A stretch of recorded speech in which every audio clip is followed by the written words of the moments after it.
cho'kdi yana sekin, yuragim jim lekin og'ir.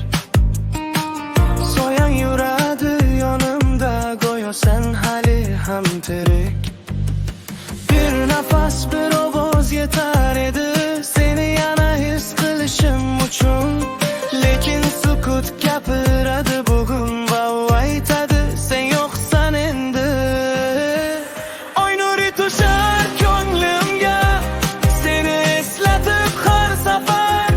Har bir nota yig'lar ichimda, sensiz butun juda og'ir. Ketding lekin qolgan izlaring yuragimda jim yonar. Oy ustida yolg'izman yana va dardim seni chaqar.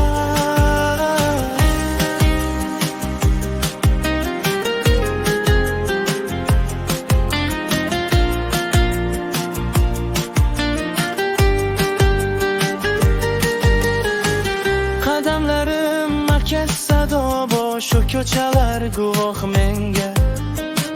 Sen ketgan yo'llar sovuq, issiqlik qolmadi senda. Ko'zlarim izlar seni yana, har bir xotirada yashaysan.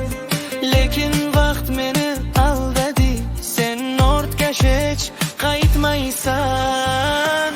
Oy nuri tushar ko'nglimga, seni eslatib har safar. Har bir nota yig'lar ichimda, sensiz butun juda og'ir. Ketding lekin qolgan izlaring yuragimda jim yonar. Oy ustida yolg'izman yana va dardim seni chaqar.